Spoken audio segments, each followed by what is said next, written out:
నిలిచి ఉన్నది. ప్రభువా, జనములలో నీకు కృతజ్ఞతాస్తుతులు నేను చెల్లించదను. ప్రజలలో నిన్ను కీర్తించదను. దేవా, ఆకాశము కంటే అత్యున్నతుడుగా నిన్ను కనపరుచుకొనుము. నీ ప్రభావము సర్వభూమి మీద కనబడనిమ్ము. ఇచ్చిన వాక్యం దేవుడు మనకి ఇస్తున్నాను. దీవించిన హల్లెలూయా. అందరూ కూర్చున్నామండి.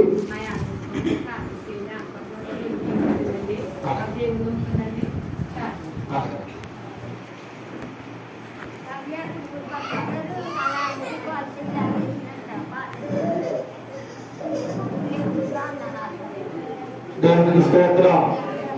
హల్లెలూయా.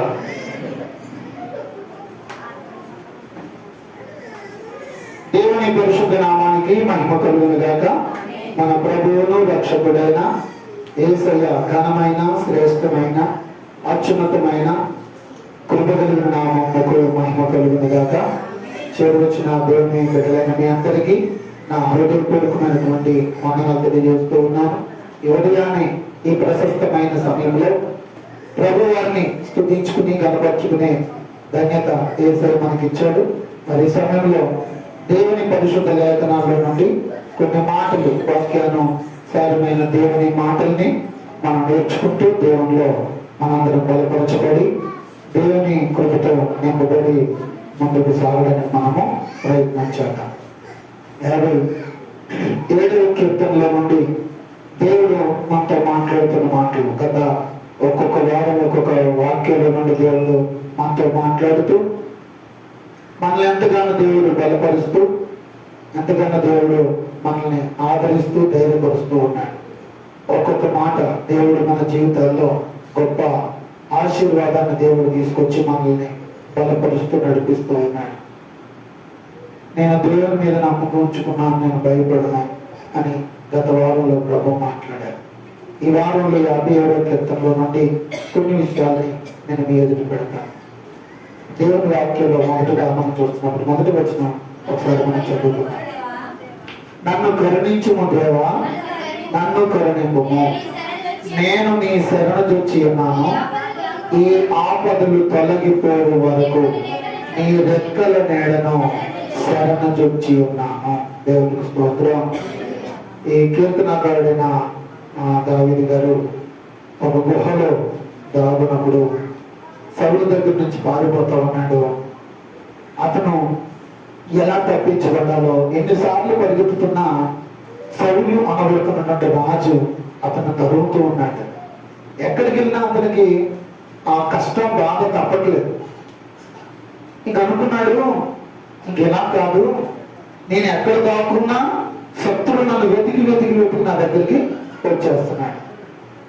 ఎంత జాగ్రత్తగా ఉన్నా, ఎంత పగడ్బందీగా ప్రయత్నం చేసినా, ప్లాన్ చేసినా శత్రువు అయితే నన్ను విడిచిపెట్టట్లేదు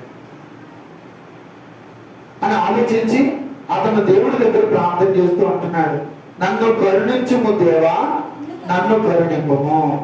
నేను నీ శరణ జొచ్చి ఉన్నాను.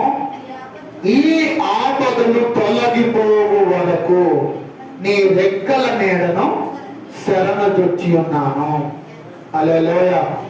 ఒకసారి చెప్తారా? ఈ ఆపదలు తొలగిపోవు వరకు నీ శరణ జొచ్చి ఉన్నాను. ఆమె ఆపదలు ఎప్పుడు వస్తాయండి? ఆపదలు ఎప్పుడు వస్తాయండి తెలుస్తుంది ఎవరికైనా?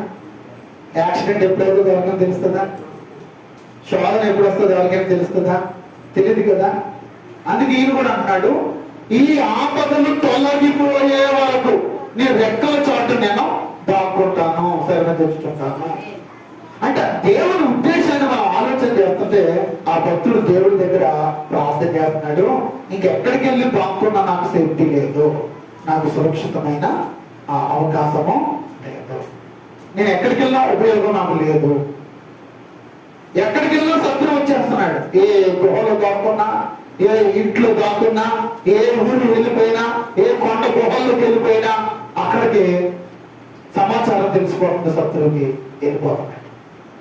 కాబట్టి ఇక్కడ దావీదు స్థానంలో మనం ఉంటే సౌలు స్థానంలో సైతాన్ ఉన్నాడు. ఈ సైతాను మనల్ని ఏం చేస్తున్నాడంటే ఎక్కడికి వెళ్ళినా మనల్ని బయటికి తీసుకురావడానికి ప్రయత్నం చేస్తున్నాడు.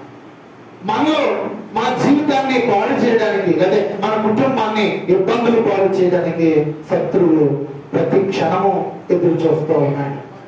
అందుకే అంటాడు, నేను ఎక్కడ దాక్కున్నా నాకు సురక్షితమైన అవకాశం లేదు కాబట్టి నేనేం చేస్తానంటే ఇక నాకు ఒకటే ఒక సురక్షితమైన ప్లేస్ ఉంది. అదేంటంటే దేవుని సన్నిధి, ఆయన రెక్కల నీడ. దేవునికి స్తోత్రం, హల్లెలూయా. నీ రెక్కల నీడ నాకు ఆశ్రయం తండ్రి, ఇక వేరే దిక్కు నాకు లేదు అంటున్నాడు. ఈ ఆపదలు తొలగిపోయే వరకు నీ రెక్కల నీడన శరణజొచ్చి ఉన్నాము. ఈ ఆపదలన్నీ, ఈ శ్రమలు, ఈ బాధలు ఇవన్నీ తొలగిపోయే వరకు నేను ఏం చేస్తానంటే నీ రెక్కల చాటున శరణజొచ్చి ఉంటాను. ఆయనకు అర్థమైంది.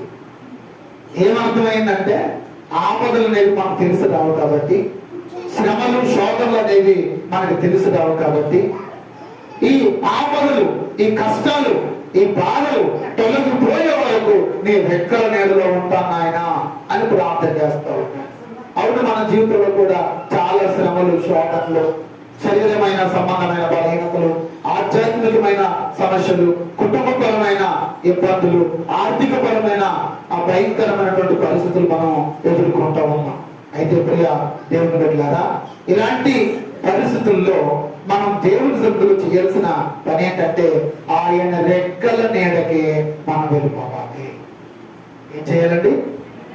ఆయన రెక్కల నీడకి మనం వెళ్ళిపోవాలి. ఏ వ్యక్తి, ఏ బిడ్డ అయితే, ఏ తమ్ముడు, ఏ చెల్లి, ఏ సహోదరుడు, ఏ తల్లి అయితే ఆయన రెక్కల నీడలో వెళ్ళిపోతావు, ఆయన రెక్కల నీడలో ఉన్న వారికి సురక్షితమైన కాపుదల ఉంటుంది. హల్లెలూయా, హల్లెలూయా. దేవుని వాక్యంలో మనం చూస్తూ ఉన్నప్పుడు 91వ కీర్తన 1వ వచనంలో మనం చూస్తూ ఉన్నప్పుడు, మహోన్నతుని చాటున నివసించువాడే సర్వశక్తి నీడను విశ్రమించువాడు, ఆయనే నాకు ఆశ్రయం, నా కోట, నేను నమ్ముకున్న నా దేవుడని నేను యెహోవాను గురించి చెప్పుచున్నాను. దేవునికి స్తోత్రం. మహోన్నతుని చాటున నివసించువాడే సర్వశక్తి నీడను విశ్రమించువాడు. ఆయనకు అర్థమైంది ఏమనంటే ఇక ఎక్కడ నాకు సురక్షితమైన స్థలము లేదు, యేసయ్య సన్నిధి తప్ప నాకు వేరే సురక్షితమైన ప్లేస్ లేదు అని ఆలోచించి ఆయన అంటాడు, మహోన్నతుని చాటున నివసించువాడే సర్వశక్తి నీడను విశ్రమించువాడు. ఆ మహోన్నతుడైన దేవుని సన్నిధిలో ఏ వ్యక్తి అయితే నివసిస్తారో వాళ్ళు ఆయన నీడలో ఉన్న ఆశీర్వాదాన్ని పొందగలుగుతారు. హల్లెలూయా. దేవుని ఆశీర్వాదం, దేవుని ఆ కాపుదల, దేవుని కృప మనకు తోడుగా ఉండడం కొరకు దేవుడు చెప్తూ ఉన్నాడు, ఆయన నీడను మనము ఆశ్రయించే బిడ్డలుగా ఉంటాం. 121వ కీర్తనలో మనము 5వ వచనంలో ఏమంటుందంటే, 121వ కీర్తన, యెహోవాయే నిన్ను కాపాడువాడు, నీ కుడి ప్రక్కన యెహోవా నీకు నీడగా ఉండను, పగలు ఎండ దెబ్బ అయినను నీకు తగులదు, రాత్రి వెన్నెల దెబ్బ అయినను దేవునికి స్తోత్రం కలుగునగాక. ఎంత చక్కటి మాట చెప్తున్నాడు. యెహోవాయే నీకు నీడగా ఉండు. ఎవరు నీకు నీడగా ఉంటాడు? ఆయనే. యెహోవాయే నీకు నీడగా ఉంటాడు. ఆయన నీ గురు పక్కన ఏమండి నీకు నీడగా ఉంటాడు, నిన్ను ఆదరిస్తాడు, నిన్ను బలపరుస్తాడు, నీ జీవితంలో గొప్ప కార్యాలు చేస్తాడు. యెహోవాయే నిన్ను కాపాడువాడు, నీ గుడి ప్రక్కన యెహోవా నీకు నీడగా ఉండును. ఎలా ఉంటాడంటున్నారు? మనకి నీడగా ఉంటాడు. ఏమండి చెట్టు నీడ, ఇంటి నీడ, లేకపోతే ఈ వాతావరణంలో వచ్చే నీడ కాసేపే ఉంటుంది. మీరు ఉదయాన్నే నీడ చూస్తే సాగిపోయినట్టు ఉంటుంది. ఉదయాన్నే మనం లేచి ఆ నీడ, చెట్టు నీడ, ఆ మనిషి నీడ సాగిపోయినట్టుగా కనపడుతుంది. అదే విషయాన్ని కీర్తనకారుడు అంటాడు, ఉదయమున నేను సాగిపోయిన నీడ వలె ఉన్నాను అంటాడు. సాయంకాలమున ఏమంటే మధ్యాహ్నమున కుదించబడిపోయినటువంటి నీడగా ఉన్నాడు. నెట్ట నిలువుగా సూర్యుడు వచ్చినప్పుడు మన నీడ మనకు కనబడదు. దేవుడికి స్తోత్రం. ఈ నీడ ఇది అక్కడే ఉంటుంది. ఈ చెట్టు నీడైనా, ఇంటి నీడైనా, లేదా పుట్ట నీడైనా, ఇక ఏ నీడైనా అక్కడే ఉండిపోతుంది. కానీ దేవుడట నీకు నీడగా ఉంటానంటున్నాడు. దేవుడికి స్తోత్రం. నిన్ను వీడని దేవుడు, నిన్ను ఎడబాయిన దేవుడు. ఆయన అంటాడు ఆ ఎప్పుడు రాసిన పత్రికలు 11:6 నిన్ను విడువను, నిన్ను ఎడబాయను. హల్లెలూయా, హల్లెలూయా. విడువని ఎడబాయని నా యేసయ్యా, మరువక ప్రేమించిన నా యేసయ్యా, ఏమిచ్చి మీరు నమ్ము తీర్చదనయ్యా. నన్ను ప్రేమించిన నా యేసయ్యా, నన్ను ప్రేమించిన నా యేసయ్యా, నన్ను ప్రేమించిన నా యేసయ్యా, నన్ను ప్రేమించిన నా యేసయ్యా, నన్ను కరుణించిన నా యేసయ్యా, నన్ను కరుణించిన నా యేసయ్యా, నన్ను ప్రేమించిన నా యేసయ్యా, నన్ను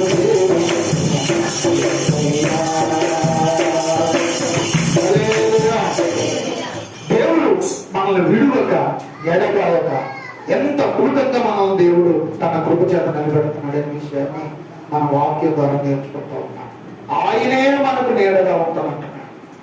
దేవుడే మనకు నీడగా ఉంటానని వాగ్దానం చేస్తాం. కాబట్టి ఈ లోకంలో ఉన్న నీడ నీకు కొంతవరకు మాత్రమే ఉంటుంది. కానీ దేవుడే నీకు నీడగా ఉండబోతా ఉన్నాడు. దేవుడే నీకు నీడగా ఉండబోతా ఉన్నాడు. ఆయన నీడ నిన్ను ఎప్పుడూ విలువదు.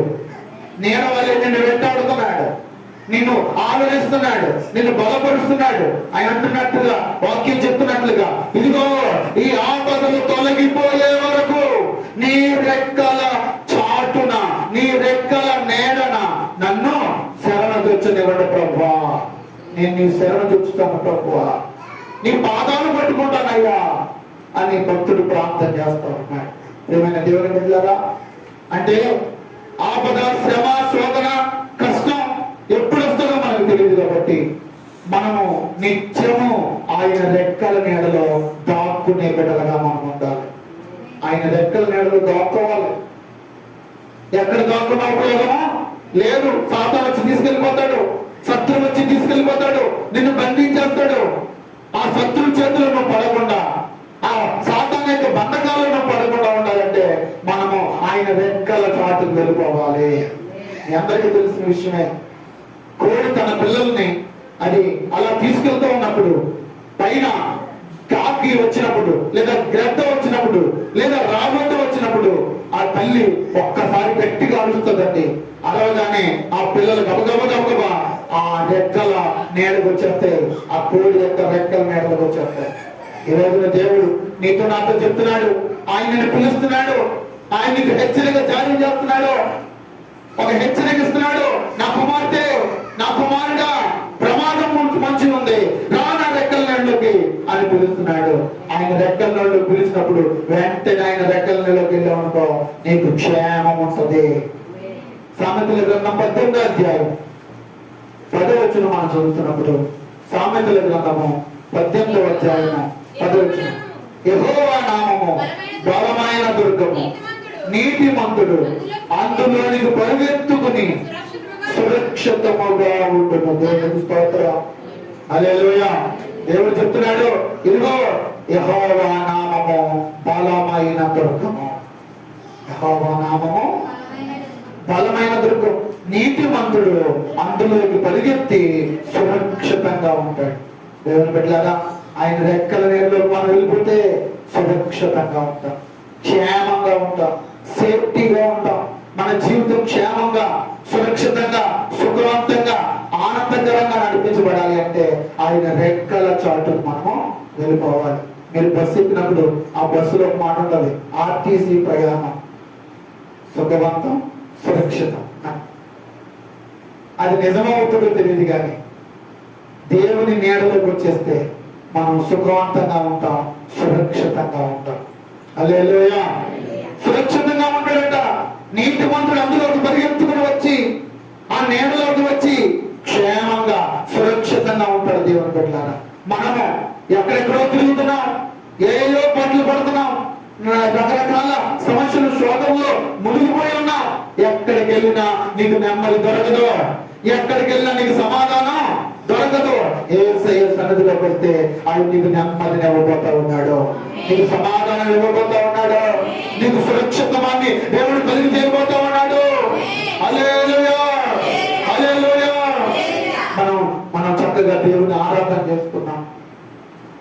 ఆయన సన్నిధిలో ఉన్న మనతో దేవుడు మాట్లాడుతూ ఉన్నాడు. ఏమంటున్నాడంటే ఆయన రెక్కల నీడలోకి మనం వెళ్ళిపోతే ఆయన రెక్కల నీడలో మనం దాస్తాడు. ఇశ్రాయేలు ప్రజలు ఏమంటే ఆ అరణ్యంలో దేవుడు ఏంటంటే ఆయన రెక్కల మీద ఎత్తుకుని మోసేటట్టు, ఆయన రెక్కల మీద ఎత్తుకున్నాడు. ఎందుకంటే అంటే తన ప్రజలకి ఏ బాధ ఏ శోధన రాకూడదు.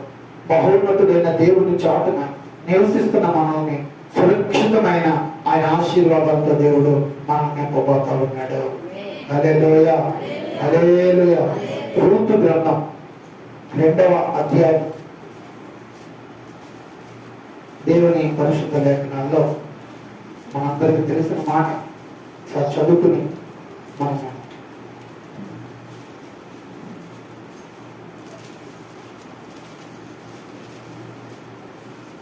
దేవుని పరిశుద్ధ గ్రంథంలో రూతు గ్రంథం 2వ అధ్యాయం 12వ వచనంలో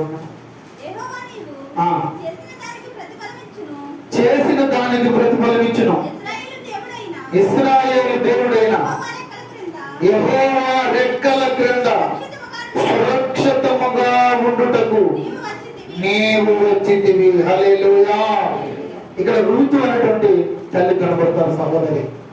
ఆమె తన యొక్క అత్తయ్య గారు అయినటువంటి నయోమి దగ్గర నుండి వాళ్ళిద్దరి యొక్క ప్రార్థన అనుభవం ఎంత ఆశీర్వాదకరంగా కనబడుతుందంటే వారి ఇద్దరి మధ్య అత్తకోడల మధ్య ఉన్న అద్భుతమైనటువంటి ఆ సంతోషకరమైనటువంటి ఆ యొక్క అనుబంధాన్ని మనం చూడగలుగుతా ఉన్నాం.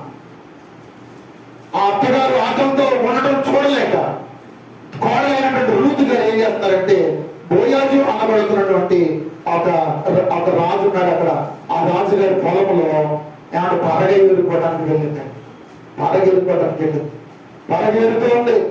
పరగేరుతూ ఉన్నప్పుడు ఆ యొక్క రాజుగారు చెప్తున్నారు, అమ్మా నీవెక్కడికి వచ్చావంటే యెహోవా రెక్కల క్రింద సురక్షితంగా ఉండడానికి వచ్చావంటున్నాడు ఆయన. దేవునికి స్తోత్రం కలుగుగాక. ఆ రాజు చెప్తున్నాడమ్మా నువ్వు యవనస్తురాలే, నీకే ఇబ్బంది లేదు, నీకే ఆటంకం ఉండదు, నువ్వు జాగ్రత్తగా నువ్వు ఎంతసేపు పరిగెడుకోవాలంటే అంతసేపు పరిగెడుకో, చక్కగా నువ్వు సంపాదించుకో, తీసుకెళ్ళు, నీ అత్తకి పెట్టుకో, నువ్వు తిను, సంతోషంగా ఉండండి. మీరు ఎక్కడున్నారంటే యెహోవా రెక్కల నీడన సురక్షితంగా ఉండడానికి వచ్చాడు. హల్లెలూయా. ఎక్కడికి వచ్చాడు మనం? ఆయన రెక్కల చాటున సురక్షితంగా ఉండడానికి వచ్చాం. ఆమేన్. దేవుని సన్నిధిలో ఉంటే సురక్షితం, దేవుని సన్నిధిలో ఉంటే క్షేమం, దేవుని మందిరంలో ఉంటే ఆశీర్వాదం. ఈ రోజు ఈ విషయాలు చాలా మందికి అర్థం కాక చాలా మంది చేస్తున్న పనులు కంటే ఆ సురక్షితమైన సేఫ్టీ ప్లేస్ ని వదిలిపెట్టేసి ఏమంటే ప్రమాదకరమైన పరిస్థితులకు చాలా మంది వెళ్తా ఉన్నారు. అలాంటి ప్రమాదకరమైన స్థితిలోకి మీరు వెళ్ళకూడదని ఈ రోజు దేవుడు నీతో నాతో చాలా స్పష్టంగా మాట్లాడుతూ ఉన్నారు. హల్లెలూయా, హల్లెలూయా. కాబట్టి యెహోవా రెక్కల క్రింద ఒకసారి చదవండి. యెహోవా నీవు చేసిన దానికి ప్రతిఫలమిచ్చును. ఇశ్రాయేలు దేవుడైన యెహోవా రెక్కల క్రింద సురక్షితముగా ఉండునట్లు నీవు వచ్చిందివి. దేవునికి స్తోత్రం. నీవు చేసిన దానికి నువ్వేం చేసావు? దేవునికి స్తోత్రం. మనం ఏం చేసామో దానికి ప్రతిఫలం దేవుడు ఇవ్వబోతాడు. నీవు చేసిన దానికి ప్రతిఫలముగా యెహోవా రెక్కల క్రింద నీవు సురక్షితంగా ఉండడానికి వచ్చావు. హల్లెలూయా. యెహోవా రెక్కల క్రింద మనం సురక్షితంగా ఉండడానికి వచ్చామండి. ఆయన మందిరంలో ఉన్న సురక్షిత ఇంకెక్కడా మనకు దొరకదండి. అందుకే 23వ కీర్తనలో దావీదు గారు ఏమన్నారు? చివరి వచనంలో, చిరకాలము యెహోవా మందిరములో నివాసము చేసేది. ఎంతకాలం అంటుంది? చిరకాలం. అంటే ఆయన బ్రతుకున్నంత కాలం ఎక్కడ ఉండడం? ఆయన యెహోవా మందిరములో నివాసము చేసేదను. హల్లెలూయా, హల్లెలూయా.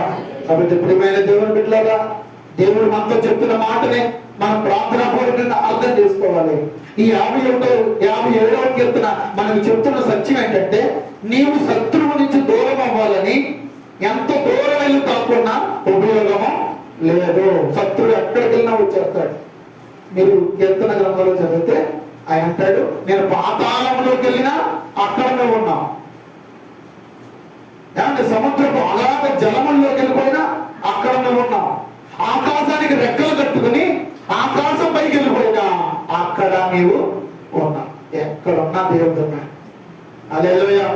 అలాగే ఈ లోకంలో నువ్వు ఎక్కడికి పరిగెత్తినా, నువ్వు ఎక్కడికి వెళ్ళినా నిన్ను వెంటాడుతూనే ఉంటది సాతాను యొక్క ఆలోచన. సాతాను గారు నిన్ను వెంటాడుతూనే ఉంటాడు. ఎక్కడికి వెళ్ళినా నిన్ను పరిగెత్తుతూనే ఉంటాడు. దావీదు గారు పరిగెత్తి పరిగెత్తి పరిగెత్తి పరిగెత్తి అలిసిపోయి అనుకున్నాడు, ఇక నేను పరిగెత్తను,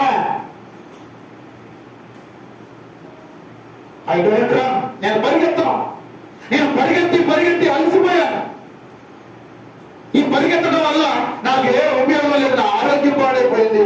నా జీవితం అంతా వేస్ట్ అయిపోతా ఉంది.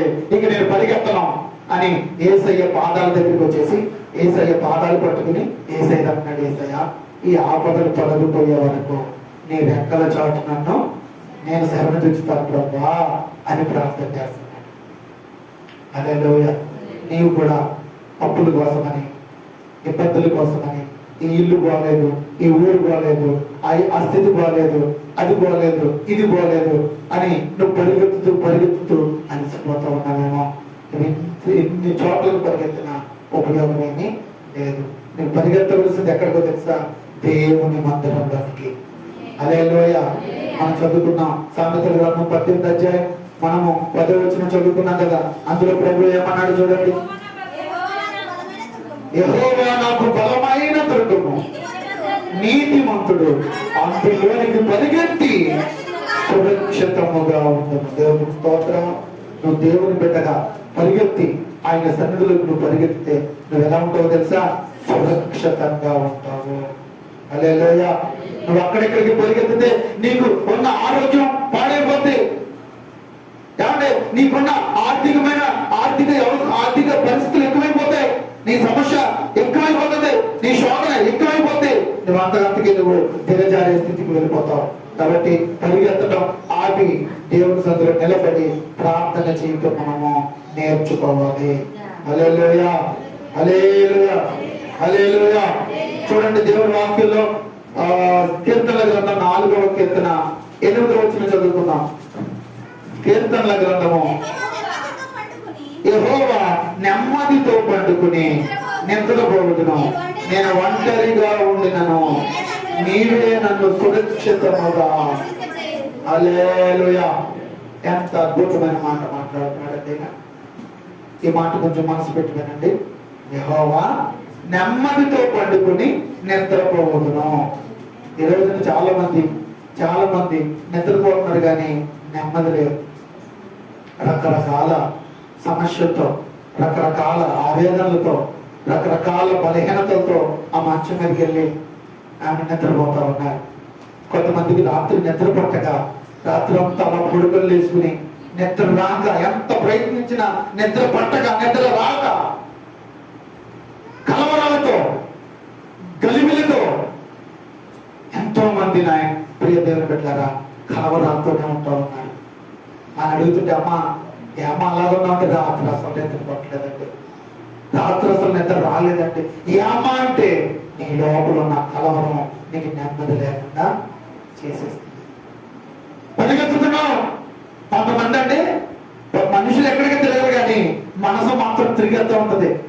అలా అలసిపోతూ ఉంటారు కొంతమంది. మనిషి ఎక్కడికి పరిగెత్తరు, ఎక్కడికి నడరు, అక్కడే కూర్చుంటారు. కానీ టెన్షన్ మాత్రం, బీపీ మాత్రం ఎక్కువ ఉంటుంది. ఏమన్నా అంటే ఎక్కడికన్నా వెళ్ళావా, ఏమన్నా చేసావా, ఏ ఊరన్నా వెళ్ళావా అంటే ఏ ఊరు వెళ్ళరు, ఎక్కడికి వెళ్ళరు, కూర్చుని కూర్చుని బీపీ గుర్తేసుకుంటాం. సరే, దేవునికి స్తోత్రం. కారణం ఏంటి అంటే నెమ్మది లేదు, నెమ్మది లేదు, సమాధానం లేదు. ఏదో ఫోన్ వస్తుంది, లేకపోతే ఎవరో ఏదో మాట అంటారు.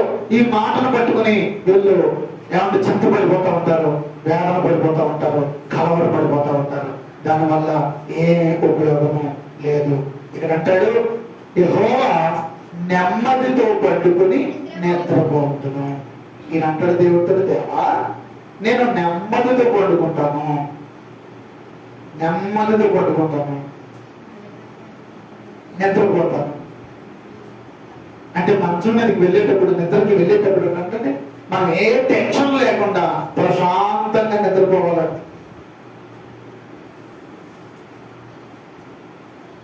కొంతమందికి నిద్రపోయినప్పుడు టెన్షనే, లేచినప్పుడు టెన్షనే. నిద్రపోతున్నప్పుడు ఓ భయంగా ఏమైపోతా నిద్రపోతారు. ఉదయం లేచేసరికి కూడా ఎలా లేస్తారు తెలుసా? మళ్ళీ ఇదంతా ఏమైపోతా టెన్షన్ పోతూ ఉంటారు.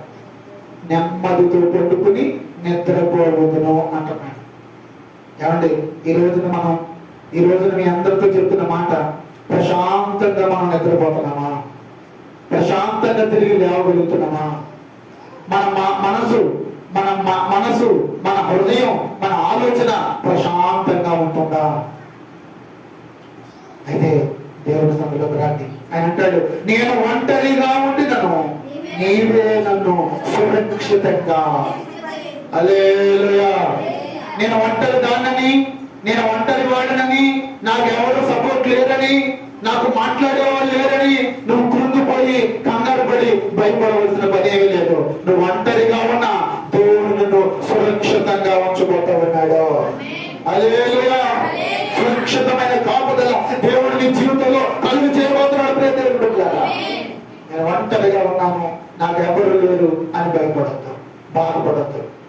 ఒంటరిగా ఉన్న ఆయన సురక్షిత దేవుడు సురక్షితమైన రెక్కల దాయిపోతా ఉన్నాడు. 91వ కీర్తనలో ప్రభు చెప్పినట్లుగా, నేను నీకు మహోన్నతుడి చోటున నివసించువాడే, సర్వశక్తుల నీడను విశ్రమించువాడు. అంటే విశ్రాంతి, నెమ్మది, సమాధానం, సుఖం ఇవన్నీ పొందుకుంటారట. ఎవరైనా అంటే మహోన్నతుడైన యేసయ్య చాటున దాగి ఉన్నవాడు.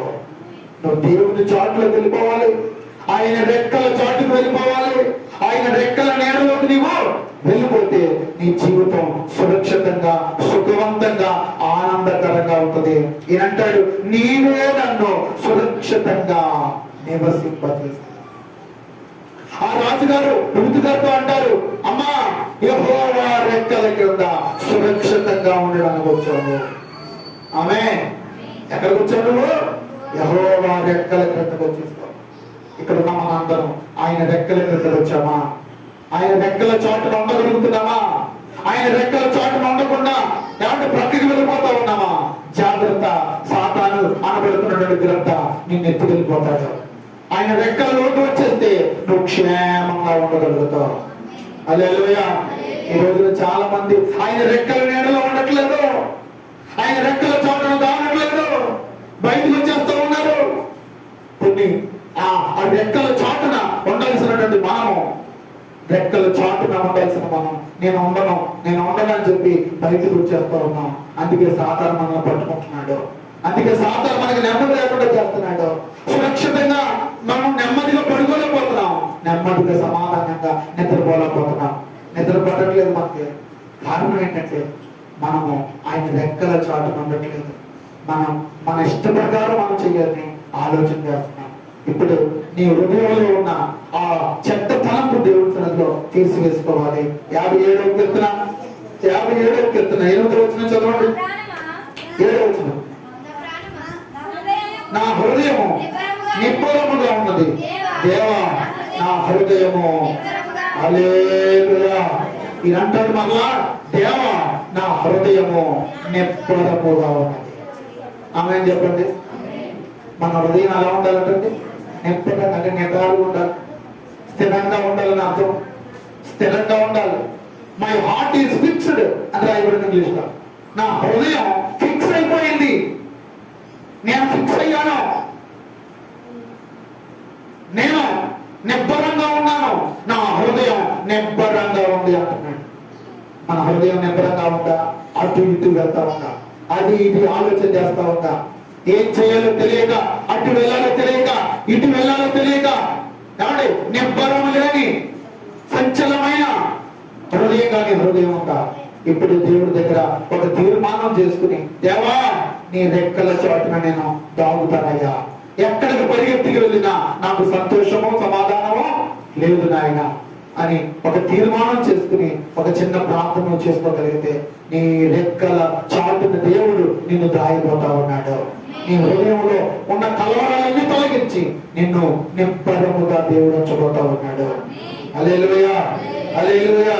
వాక్యం చెప్తూ ఉంది, దేవా నా హృదయం నిబ్బరముగా ఉన్నది, నేను పాడుచు స్తుతి గానము చేస్తాను.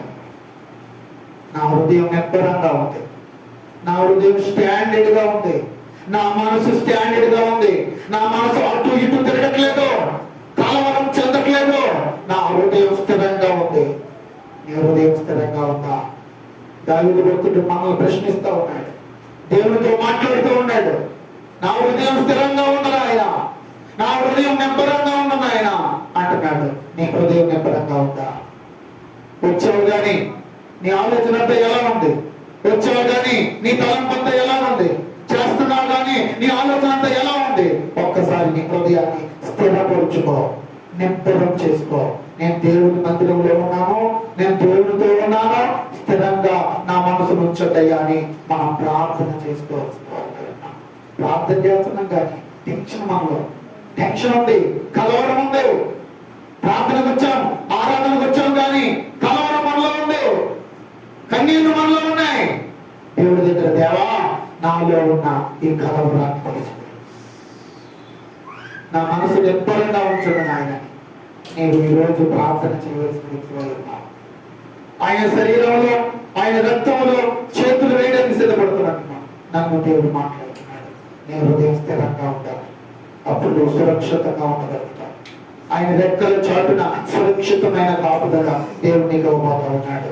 112వ కీర్తన 7వ వచనంలో చూస్తూ ఉన్నాము. కీర్తన 112:7. వాని హృదయము యెహోవాను ఆశ్రయించి స్థిరముగా నుండును. హల్లెలూయా. వాని హృదయం అంటే ఎవరి హృదయం అయితే స్థిరంగా ఉంటుందో దేవుడు, ఎవరైతే దేవుని ఆశ్రయించి వాళ్ళు స్థిరంగా ఉండగలుగుతారో వాళ్ళకంటే వాక్యం చెప్తుంది, వాడు దుర్వార్తకు జరిగేను. వారి హృదయం యెహోవాను ఆశ్రయించి స్థిరంగా ఉంటుంది. అమ్మా మన హృదయం స్థిరంగా ఉండాలి, స్థిరమైన హృదయం మనం కలిగిన వారు ఉండాలి. 51వ కీర్తన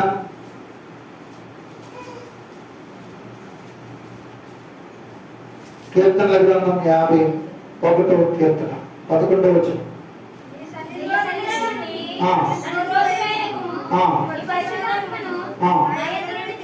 తీసివేయకుము, నీ రక్షణ ఆనందం నాకు మరలా పుట్టించు, సమ్మతి గల మనసు కలుగజేసి.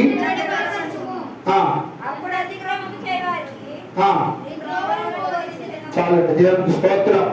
ఈయనంటాడు, సమ్మతి గల మనసు కలుగజేసి నన్ను దృఢపరచుము. ఇదే కీర్తనలో చాలా సందర్భాల్లో మాట్లాడుతున్న మాటలో మనం చదువుతూ ఉంటాం. 10వ వచనం అనుకుంటాం, దేవా నా యందు శుద్ధ హృదయము కలుగజేయు, నా అంతరంగములో స్థిరమైన మనసు నూతనముగా పుట్టించు. హల్లెలూయా. ఈయన అంటున్నాడు, స్థిరమైన మనసు నూతనంగా పుట్టించు, సమ్మతి గల మనసు కలుగు చేసి నన్ను దృఢపరచు అని మాట్లాడుతున్నాడు. అంటే మన హృదయం స్థిరంగా ఉండాలి, స్థిరమైన హృదయాన్ని మనం కలిగి ఉండాలి. నీతిమంతుడు ఆయన మాట్లాడుతున్నట్లుగా యెహోవాను ఆశ్రయించి స్థిరముగా ఉండును వాని హృదయం. ఎవరి హృదయం అయితే దేవుని ఆశ్రయించి స్థిరంగా ఉంటారో అలాంటి వాళ్ళు దుర్వార్తకు జడియ. దుర్వార్త అంటే లేని వార్త, లేని వార్త. లేకపోతే ఒకవేళ నీ మీద ఎవరైనా ఏదైనా నిందలు, నువ్వు చేయలేని చేసావని చెప్పి నీ మీద నింద వేస్తే నువ్వు భయపడవు, నువ్వు జడియవు. ఎందుకు తెలుసా? నీ హృదయం దేవుని విషయంలో స్థిరంగా ఉంది. ఆమేన్, హల్లెలూయా. నువ్వు దేవుని విషయంలో స్థిరంగా ఉంటే, నీ హృదయం స్థిరంగా ఉంటే, నువ్వు చేయలేదు కాబట్టి నీకెందుకు భయం? నువ్వు ఆ పని లేదా ఆ మాట నువ్వు అనలేదు కాబట్టి నీకెందుకు భయం? స్థిరంగా ఉండు. నీ హృదయాన్ని స్థిరంగా ఉంచుకో. దేవుడిని ఆశీర్వదించబోతూ ఉంటాడు. హల్లెలూయా. అట్టివాడు దుర్వార్తకు జరిగడు. ఎందుకంటే వాడి హృదయం యెహోవాను ఆశ్రయించి స్థిరంగా ఉంది. అమ్మ, నువ్వు దేవుడిని ఆశ్రయించావు కదా, నువ్వు దేవుని మందిరానికి వస్తున్నావు కదా, వాక్యాన్ని వింటున్నావు కదా, నువ్వు స్థిరంగా ఉంటున్నావా? నీ హృదయం స్థిరంగా ఉంటుందా? కలవరపడుతున్న నీ హృదయాన్ని ఈ రాత్రి ఉదయకాల సమయంలో దేవుడు స్థిరపరచాలని కోరుకుంటూ ఉన్నాడు. యెహోవా రెక్కల కింద సురక్షితంగా ఉండడానికి వచ్చావు నువ్వు. సాతాను రెక్కల కింద లేవు, యేసయ్య రెక్కల కిందకు వచ్చావు. యేసయ్య నిన్ను సురక్షితమైన కాపుదల నీకు ఇవ్వబోతా ఉన్నాడు. ఆపదలన్నీ తొలగించబోతా ఉన్నాడు. నెమ్మది తొలగి చేయబోతా ఉన్నాడు. సమాధానం తొలగి చేయబోతా ఉన్నాడు. సమ్మతి గల మనసు దేవుడు నీకు ఇవ్వబోతా ఉన్నాడు. స్థిరమైన మనసు నూతనంగా పుట్టించబోతా ఉన్నాడు. దేవుని గొప్ప కార్యాలు నువ్వు చూడబోతా ఉన్నావు. ఈ నెలలో స్థిరమైన మనసును, సమ్మతి గల మనసును దేవుని జీవితంలో కలిగి చేసి నేను ఆశీర్వదించబోతున్నాడు. ప్రియ తండ్రి, ప్రియ దేవుని బిడ్డ, ఒకవేళ మీ హృదయం సంచలంగా అటు ఇటు అటు ఇటు అటు ఇటు అదా ఇదా ఇదా అదా అనుకుంటున్నామేమో, కలవరపడుతున్నామేమో, ఇప్పుడే చిన్న ప్రార్థన చేసుకుని నీ మనసుని దేవుని మీద పెట్టి నీ హృదయాన్ని దేవుని మీద ఆనుకుని చిన్న ప్రార్థన చేస్తే దేవుడిని స్థిరపరచబోతూ ఉన్నాడు. సురక్షితంగా దేవుడిని నచ్చబోతున్నాడు. ఎంతకాలం అటు ఇటు అటు ఇటు అటు ఇటు తిరుగుతూ కలవరపడుతూ ఆవేశపడిపోతూ ఉంటావు, కలవరపడిపోతూ ఉన్నావు. మనుషులు బాగానే కనబడుతున్నా లోపలంతా కలవరం, సమాధానం లేదు, నెమ్మది లేదు, సుఖం లేదు. నీ హృదయాన్ని దేవుని ఆశ్రయించేటట్లుగా చెయ్యి. వాక్యం చెప్తున్నట్లు దేవా నా హృదయం నిబ్బరముగా ఉన్నది. నీ హృదయం నిబ్బరంగా ఉందా? స్థిరంగా ఉందా? ఒకవేళ స్థిరంగా లేకపోతే ఇప్పుడే ప్రార్థన చేయి. దేవుడిని స్థిరపరచబోతున్నాడు. ఒక్కసారి అలాగా కంట్లు మూసుకుని ప్రభు సన్నిధిలో ఒకవేళ నువ్వు మోకరించగలుగుతావా? మోకాలు వేసి చేతులు అలా పైకెత్తు. ప్రభువా, ప్రభువా, నేను స్థిరంగా ఉండడానికి సాయం చేయండి. నా హృదయం స్థిరపరుచున్నాను ఆయన. నేను ఎన్నో సమస్యలతో కలిపిలతో కలవరాలతో నేను మాట్లాడుతున్నాను. నన్ను స్థిరపరచు నాయన, నన్ను స్థిరపరచు ప్రభువా, నా హృదయాన్ని స్థిరపరచు నాయన అని ఒక చిన్న ప్రార్థన యేసయ్య సన్నిధిలో మనం ప్రార్థించాలి. దయచేసి ప్రియ దేవుని పట్ల ఒక చిన్న ప్రార్థన, ఒక చిన్న ప్రార్థన ఎవరికి వాళ్ళు ప్రార్థన చేసుకోండి. ఇది చాలా ప్రశస్తమైన సమయం, ఇది చాలా అద్భుతమైన సమయం. దేవుడు నిన్ను నన్ను ప్రేమించి నీ కోసం నా కోసం ఇచ్చిన సమయం. ఈ సమయాన్ని వ్యర్థం చేసుకోవద్దు, ఈ సమయాన్ని పాడు చేసుకోవద్దు. దేవా, నా హృదయము స్థిరంగా ఉంది, నా హృదయము స్థిరంగా ఉంది, నా హృదయం నిబ్బరంగా ఉంది. నిబ్బరంగా స్థిరంగా ఉండగలుగుతున్నావా? స్థిరంగా ఉండగలుగుతున్నావా? ప్రియ సోదరుడా, ప్రియ సహోదరి, నీ మనసు స్థిరంగా ఉందా? ఒకసారి నువ్వు ప్రార్థన చేసుకో. యేసయ్య నిన్ను స్థిరపరచబోతా ఉన్నాడు. యేసయ్య నిన్ను బలపరచబోతా ఉన్నాడు. యేసయ్య నిన్ను ఒక ఆశీర్వాదకు నీడల దేవుడు నిన్ను నిలబెట్టబోతున్నాడు.